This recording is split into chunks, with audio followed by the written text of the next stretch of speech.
आदि पिता कितने फ्रेंडली, कितने निरहंकारी थे. So anybody any time can approach him, kind of. Baba available for anyone, everyone, any time. ऐसे निरहंकारी बाबा. तो कोई मतलब को डिफरेंस नहीं होता था. बाबा और बच्चों के बीच में कोई फॉर्मेलिटीज है, ऐसा कुछ नहीं होता था. तो इतने बाबा नजदीक से बच्चों से मिलते थे, बात करते थे ना. आजकल के गुरुओं को आप कंपेयर कर सकते हैं. एक गुरु कितना अपना पोजीशन मेंटेन करता है, डिस्टेंस मेंटेन करता है, एक ऊंच अपना ये बना के रखता है ना, इमेज. वो सब कुछ नहीं था यज्ञ में. तो यहाँ पे देखिए बाबा बच्चों के साथ मिलकर हर कर्म करते थे. मतलब ये रोड बनाने का काम बच्चों के साथ मिलकर बाबा कर रहे थे. और बच्चों के साथ बैठ के बाबा खाते थे. पहले बच्चे फिर बाबा, ऐसे ही बाबा का स्लोगन होता था ना. ओके. तो if you understand the basis of this, eco का मतलब क्या होता है. ये आत्मा और उसके ऊपर शरीर धारण करने के बाद डूइंग और हैविंग दो बातें होती है. We do lot of things on on the earth, being in the body, है ना. कर्म करते हैं. और धरती पर आने के बाद हमारे पास बहुत कुछ वेल्थ होता है, मटेरियल्स है ना, मर्तबे हैं, बहुत कुछ है. बट मेरा सोच, if I start thinking based on what I do and what I have, मैं जो भी कर्म यहाँ पे कर रही हूँ और है, जो मेरे पास है उसके हिसाब से, उसको आधार करके अगर मैं सोचती हूँ, बिहेव करती हूँ या कर्म में आती हूँ, दूसरों के साथ संबंध संपर्क में आती हूँ, वहां पे ईगो, अहंकार आता है. ये मिथ्या है. Because doing and having can change any time. ये कभी भी चेंज हो सकता है, कभी भी लॉस हो सकता है ना. तो इसलिए ये मिथ्या है. It's not constant, it's not permanent, it is subject to change. And that's why ये सत्य नहीं है, ये निरंतर नहीं है. तो जो स्थिति है, माना सोच है, फीलिंग है, आत्माओं के साथ इंटरेक्शन में आना है, कर्म है, if it is based on what am I, the being, आत्मा. जैसे द क्रिएटर बाबा ने डिफाइन किया है आत्मा को ना. बाबा आत्मा के बारे में जो डेफिनेशन देते हैं, एक्सप्लेन किया है, तो उस हिसाब से अगर हम सोचते हैं ना और कर्मों में आते हैं, तो उसको स्वमान कहते हैं. Self respect based on something which is eternal, which is permanent and which is given by God. Okay. तो बाबा की एक कंप्लीट धारणा थी कि वो निरहंकारी थे.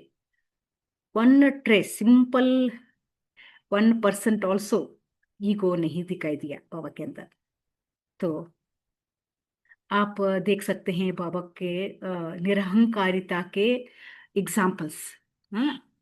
अ, बाबा ने एक मतलब श्रीमत के अनुसार बाबा ने 1937 में भी जून आई थिंक एक विल क्रिएट किए. विल मतलब सॉरी, ट्रस्ट को सारा अपना प्रॉपर्टी, चल अचल संपत्ति, सारा कुछ उस ट्रस्ट के नाम पे लिख दिया. और उस ट्रस्ट में 5 कन्याएं और 3 माताएं थी. एंड उसमें एक भी उनके फैमिली मेंबर नहीं थे. बाबा के लौकिक फैमिली से एक भी उस ट्रस्ट के मेंबर नहीं थे. मम्मा उसके हेड थे. और कुछ कन्याएं जैसे कि अ, ये दादी प्रकाशमणि, ऐसे कुमारियां, और 2-3 माताएं, ऐसे ट्रस्ट बनी. तो बाबा सारा प्रॉपर्टी उसके नाम पर लिखकर नीचे लिखते हैं कि मैं इस ट्रस्ट के ओबीडियंट सर्वेंट रहूंगा. अगर मेरे से कोई गलती होती है ना सेवा करते हुए ना, तो इन ट्रस्ट मेंबर्स को मुझे फनिश करने की ना अधिकार है. They can punish me if I make any mistakes. ऐसे निरहंकारी, मतलब इतना समर्पित परमात्मा के प्रति, बाबा ने दिखाया, मतलब वो अनुभव किया। Because the source of ego, ego का कारण क्या होता है? दो शब्द होते हैं, आई एंड माइन, मैं और मेरा। बट बाबा ने अपने जीवन में, जब से बाबा के बन गए, तन मन धन शरीर सब कुछ समर्पण कर दिया। अब शरीर भी उसका नहीं रहा ना। देख के बाबा का क्या हुआ, शरीर भी परमात्मा को दे दिया।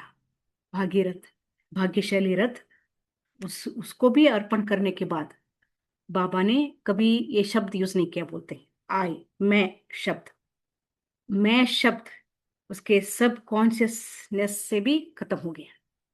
तो अगर सब कॉन्शियसनेस में रहता है ना, ऊपर ऊपर अगर मेंटेन कर रहे होते हैं, कभी कभी तो बाहर आ जाएगा ना, मैं करके।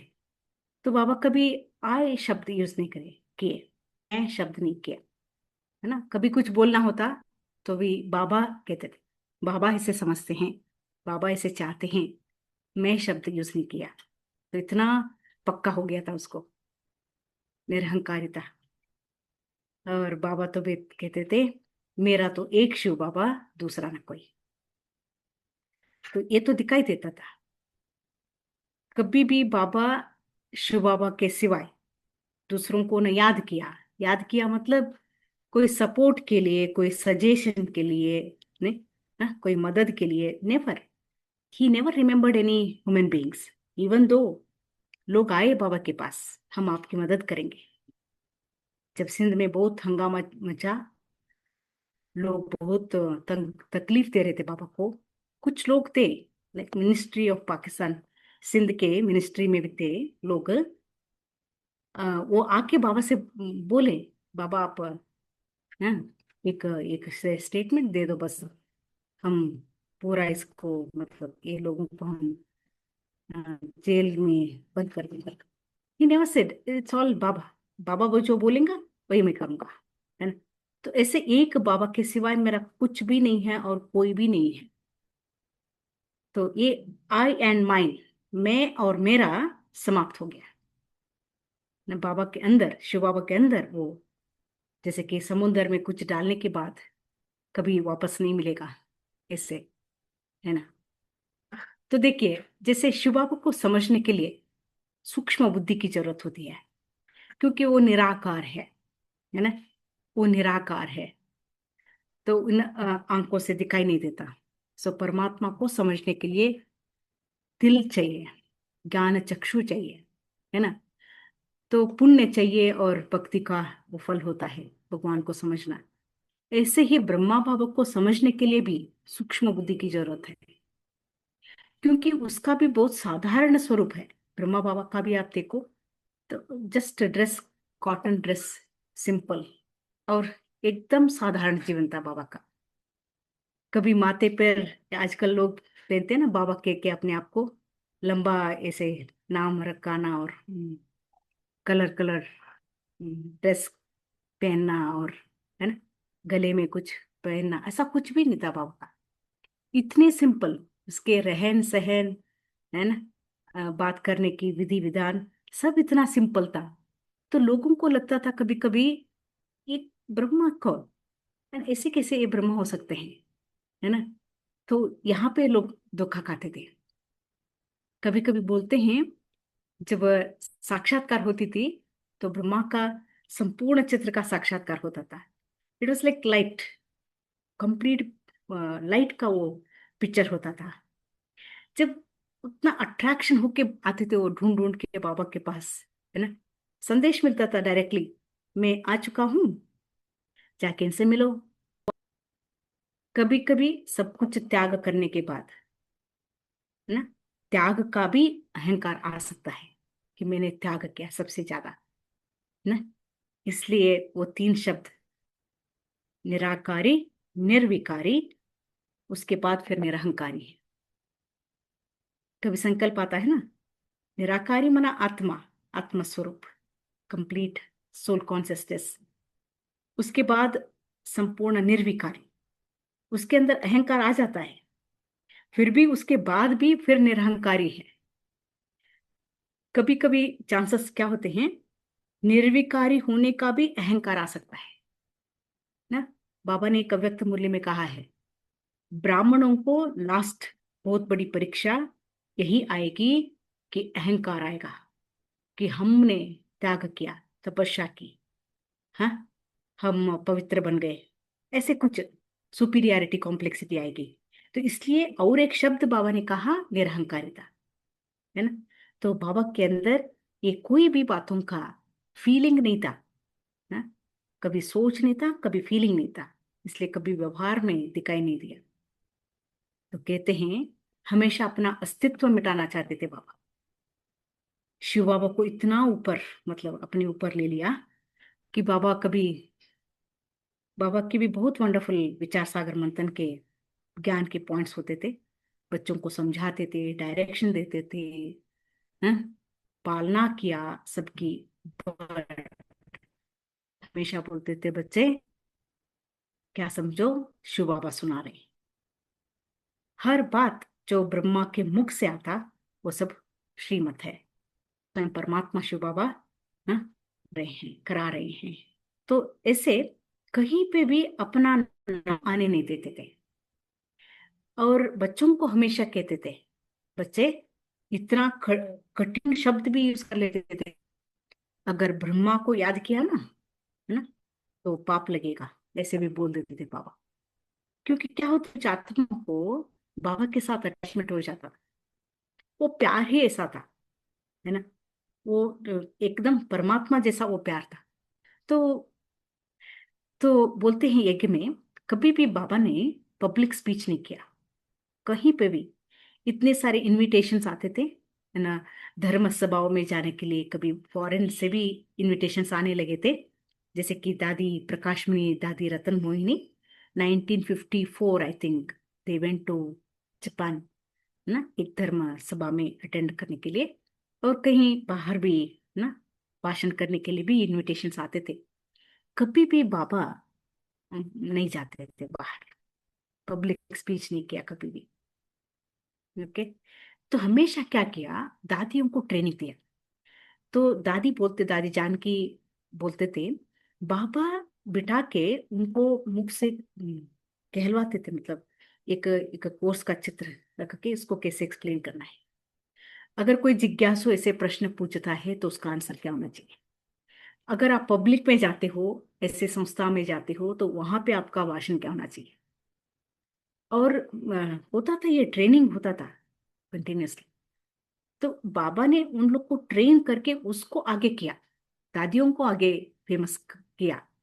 तो बट खुद बैकबोन रहे, कहीं पे भी उनको ना खुद को शो करने का बिल्कुल इच्छा नहीं थी, है ना। एंड आप समझ सकते हैं, पूरे यज्ञ में ना, स्टार्टिंग से 1936 से अभी तक ब्रह्मा बाबा का कहीं पे भी नाम नहीं होता है।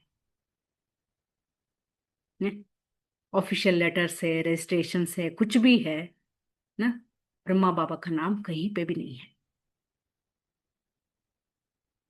तो इसका फल क्या मिल गया, पूरा का पूरा स्वर्ग का प्रॉपर्टी मिला। यहाँ पे 0, वहां पे 100%। तो ये हम समझ सकते हैं। And Mamma was the first administrative head of Brahma Kumaris. जब शिव बाबा ने फिर से श्रीमत दिया कि इस ऑर्गेनाइजेशन, वो मंडली से लेकर अभी तक भी, है ना, ये माताओं और कन्याओं के हाथ से चलेगा, मतलब उसके हाथ में चलेगा, एडमिनिस्ट्रेटर्स, है ना। वो बाबा उस टाइम से स्वीकार किया इस बातों को। मम्मा कौन थे आपको पता है, मम्मा वॉज ओनली टीनेजर, एसएससी पढ़ रहे थे मम्मा। आई थिंक एसएसएलसी भी उनका कंप्लीट नहीं हुआ। तो फिर बाबा के पास आ गए, and we know that history. Mamma was number 1 student है। मम्मा ने बाबा को पहचान लिया, ब्रह्मा बाबा को पहचान लिया, बहुत फास्ट अपने जीवन का निर्णय ले लिया, समर्पित हो गए। और मना बाबा क्या थे, 60, एंड मम्मा 16 होगा उसका उम्र।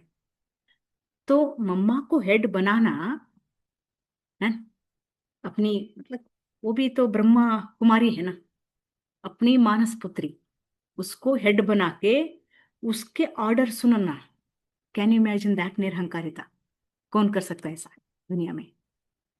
तो बोलते हैं कोई पे कहीं पे बच्चे ओपिनियन पूछने जाते थे, कोई प्रोग्राम करना है पुरुषार्थ के लिए, कोई भी बात है ना, तो बाबा के पास जाते थे।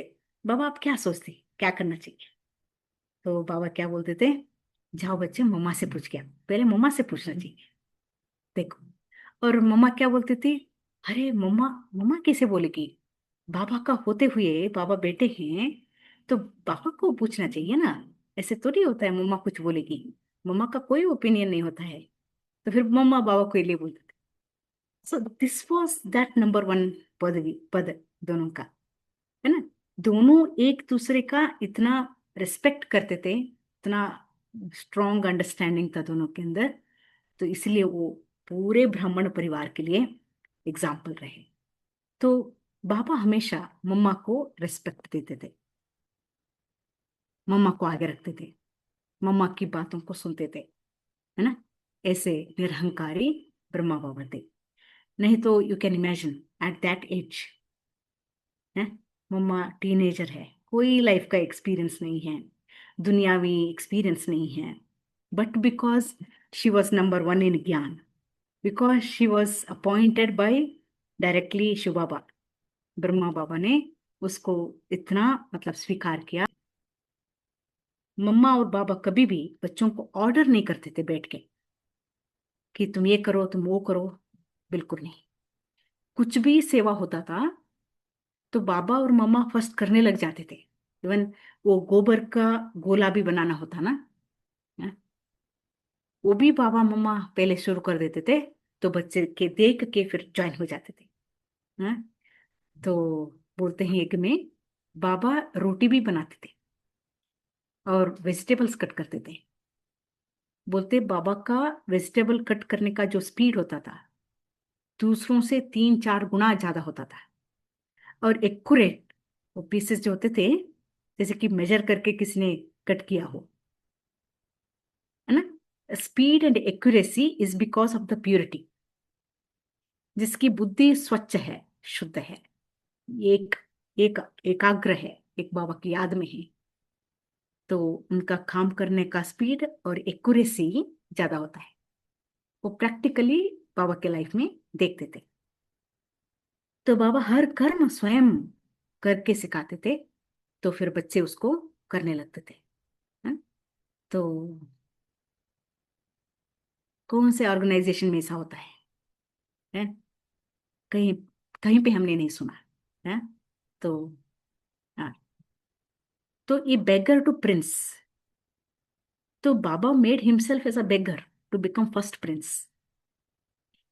तो जो अभी पूरा का पूरा खाली हो जाते हैं, जैसे कि देखो मैं खाली हो गया, मैं तुम्हारे सामने मैं वही बेगर हूं, तो परमात्मा उसको प्रिंस बना देता है।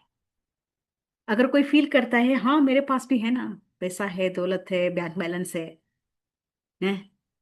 पद पोजीशन है, तो बाबा बोलते हैं okay you enjoy that, right. परमात्मा, देखिए भगवान की एक नेचर क्या है, ही नेवर इम्पोजेस, कोई भी बात हमारे ऊपर प्रेशर नहीं डाल सकते परमात्मा, है ना। विश है, आत्मा की फ्री विल है, सब कुछ बोलेंगे बाबा। देखो ये करोगे तो ऐसा होगा, ये करोगे तो ऐसा होगा, right. And then I choose, मुझे क्या बनना है, यहाँ का प्रॉपर्टी एंजॉय करना है, वो मायावी दुनियावी, या स्वर्ग की प्रॉपर्टी, वो परमात्मा का प्यार को अनुभव करना है, दैट्स माय चॉइस। तो बाबा क्या किए, खाली हो गए एकदम, सारा प्रॉपर्टी लिख दिया, माताओं के हाथ में दे दिया, है। और पांडव भवन में तो हम देखते हैं कि झोपड़ी में रहे, because he he didn't even want to think about all those things, right. तो इतना काली होके भगवान को अपने अंदर भर लिया, है ना। तो ये होता है बेगर टू प्रिंस का मतलब प्रोसेस, है ना।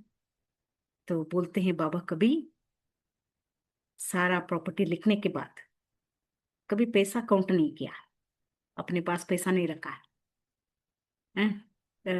जब सिंध में थे पार्टीशन के पहले, पापा को कभी कभी कराची जाना पड़ता था, कुछ केसेस वगैरह चल रहे थे वहां पे। तो माताओं से 2 रुपए ट्रेन का टिकट होता था, 2 रुपए के लिए। तो he used to take 2-3 rupees from मातास जो निमित्त थे, उनसे पैसा लेके बाबा जाते थे। तो that shows how simple his life became. And कभी बाबा अपने हाथ में फ्लावर्स नहीं लेते थे। जैसे कि कोई आते हैं ना, ग्रीट करने के लिए आते हैं, एक रिस्पेक्ट के हिसाब से फ्लावर्स देते हैं या माला पहनाने आते हैं। बट बाबा ने कभी फ्लावर भी स्वीकार नहीं किया, क्योंकि शिव बाबा का ये महावाक्य चले थे, बच्चे आप अभी आत्मा पवित्र बन रहे हो, है ना। शरीर तो कलयुग का है, अभी भी आपकी वो एलिजिबिलिटी नहीं है, योग्यता या लायक नहीं हो अभी भी पूरा फ्लावर्स के लिए। तो इसको बाबा ने निभाया कि कभी भी अपने हाथ में फ्लावर्स भी नहीं लिया। हम्म, और तो इतने सारे बाबा के बच्चे, अराउंड 500 उस टाइम पे एक में थे।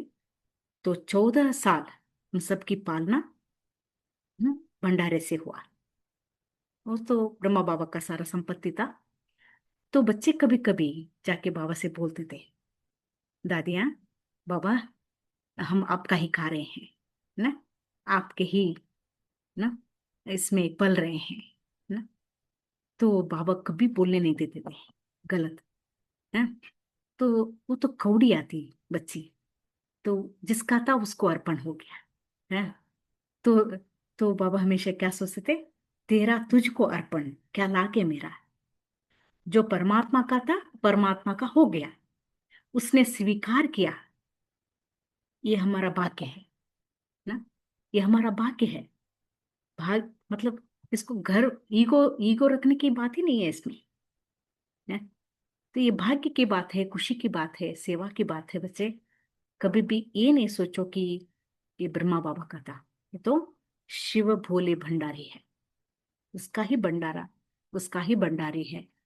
तो ऐसे दादियों को भी मन मनाभव करा देते थे बाबा, है ना। तो हमको याद आता है, हम पहले जब आ, भंडारे में डालते थे, पैसा डालते थे यहाँ पे आटे नगर में, हमको याद है। तो ऊपर वो एनवलप के ऊपर लिख के डालते थे हमारे आ, परिवार के सभी बाबा के बच्चे, बाबा तेरा तुझको अर्पण, शुक्रिया शुक्रिया करके लिखते थे। तो उसमें निरहंकारिता आती है। कभी ये फील नहीं होना कि मैं दे रहा हूं, हम कुछ दे नहीं पाएंगे, भगवान को देने लायक हमारे पास है ही नहीं है। जो भी हम भंडारी सेवा करते हैं वो अपना भाग्य बना रहे हैं, अपना ही फायदे के लिए हम कर रहे हैं, भगवान को कोई कुछ दे नहीं सकता, है ना। तो शिव बाबा को पाने के बाद बाबा संपूर्ण मगन हो गए परमात्मा की याद में, ना, उनके जैसे बनने के लिए। इतना डीप स्ट्रॉन्ग कनेक्शन, लगन में मगन हो गए। तो इसलिए कभी भी बाबा को he never felt that need कि मुझे अपने को प्रूव करना है, मुझे प्रशंसा पानी है, सभी मुझे हेड समझे, है ना, मेरे बारे में कुछ बोले, मेरे लिए कुछ करे, नेवर। बट बाबा एक उस टाइम पे कोई भी सेंटर में अपना फोटो रखने नहीं देते थे बाबा। आजकल हर एक सेंटर में हम रखते हैं, क्योंकि थ्रू Brahma we we have to connect with Shiv Baba. But उस समय में बाबा अपना फोटो रखने नहीं देते थे। ओके, निरहंकारिता का एग्जाम्पल्स बोलते हैं। एक बार क्लास चल रहा था पांडव भवन में, एक बुद्ध सन्यासी बाबा से मिलने आए।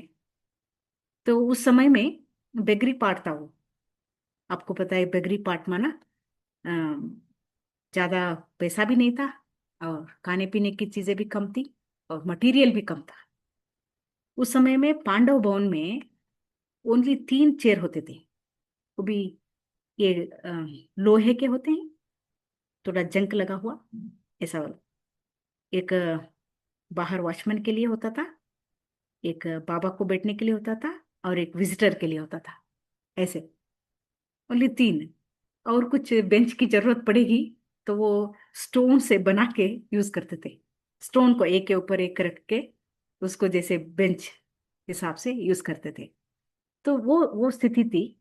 तो वो आया, हाँ, हाँ, सन्यासी आया तो पूरा भरा हुआ है हॉल, और कोई चेयर वगैरह है ही नहीं है उसको बिठाने के लिए। तो बाबा तुरंत उठ के अपना गद्दी दे दिया उसको, और उसके सामने बैठ गए, जैसे कि कोई, है ना, कोई स्टूडेंट बैठता है, कोई गुरु के सामने या शिष्य बैठता है, ऐसे उसके सामने बैठ गए बाबा। और उसको बोलने दिया, उसको बात करने के लिए बोला। और उसके बाद संन्यास धर्म का बहुत प्रशंसा किया बाबा ने, है ना। उसके बाद फिर बाबा की तरफ इशारा भी दिया, जैसे कि साकार मुरली में आता है, भारत, ये संन्यास धर्म की वजह से ही भारत थम गया, नहीं तो बहुत नुकसान होने वाला था ना। ये साधु संत सन्यासी ब्रह्मचर्य की पालना कर, पवित्रता की पालना कर भारत को बहुत मदद दिया, है ना। ये सब प्रशंसा की है बाबा उसकी। तो अब सोच सकते हैं आप, है ना, कोई भी ऐसे महामंडलेश्वर साधु संत, हैं, अपना गद्दी छोड़ के दूसरों को देना, वो भी एक साधारण विजिटर को, ना, सर इतना आसान नहीं है। तो that shows how Baba used to respect souls. हम्म बोलते हैं यज्ञ में अ, गरीब माताएं आ जाती थी। आजकल की तरह बहुत बड़ा फॉर्मेलिटी नहीं होता था बाबा मिलन का। बाबा एक लेटर लिख देते थे एक सेंटर को, अच्छा बच्चा आ जाओ बाबा से मिलने, हैं। तो वो सेंटर के माताएं, ज्यादातर माताएं ही होते थे, चले जाते थे बाबा के पास। तो बोलते हैं बाबा गरीब माताएं, उनके कपड़े देख के ही पता चल जाता गरीब थे, बट अतीन्द्रिय सुख वाले, ना गोपियां। तो बाबा उन लोगों को ऐसे रिसीव करते थे जैसे कि कोई वीआईपी को करते हैं। इतने खुश हो जाते थे बाबा उनको देखकर, है ना। हाँ, पांडव वन के आंगन में डांस होता था माताओं का और बाबा का, वो बाबा की याद में। तो वो उतने वंडरफुल वो दिन थे, ना, जिसको भागवत में उसका उल्लेख है। गोप गोपियां और मधुसूदन कैसे डांस करते थे, अ, शरीर का सुध बुध भूल कर, है ना। वो चरित्र संगम युग का है ना। तो देखिए ये निरहंकारी, बस इट्स इट्स कॉम्प्लीमेंटिंग धारणा, है ना। ज्ञान के इतने ही अथॉरिटी थे बाबा, और निरहंकारी भी। बिना ज्ञान के, बिना स्वमान के, अगर मैं निरहंकारी हूं तो उस निरहंकारी का, उस गुण का कोई वैल्यू नहीं होता।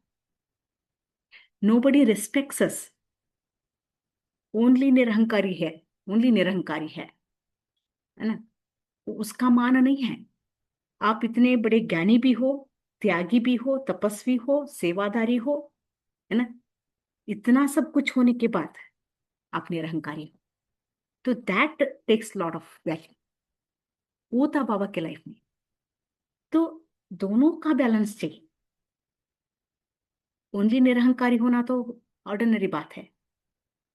इतना सब पुरुषार्थ करने के बाद निरहंकारी होंगे ना, तो दैट इज वैल्यूड, रिस्पेक्ट, जय जयकार होती है उसकी, है, सारी दुनिया उसकी महिमा करेगी, उसका नाम, हाँ, प्रसिद्ध होगा आगे चलकर भी।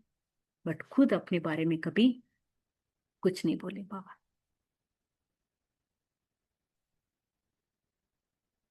तो अभी हम भी बाबा के सामने स्वयं को देखें। बाबा एक दर्पण है, स्वयं ब्रह्मा बाबा अपने बच्चों के सामने दिव्य दर्पण है। उस दर्पण में हम अपने आप को देखना, हम कितना समान है, बाप के समान है, कहाँ कहाँ अभी हमको इम्प्रूव होना है, क्लीन करना है स्वयं को, है ना, थोड़ा मेकअप करनी है ना, so that I I become the proud child, है ना, जो बाबा का नाम रोशन कर सके, ऐसे हमको बनाना है।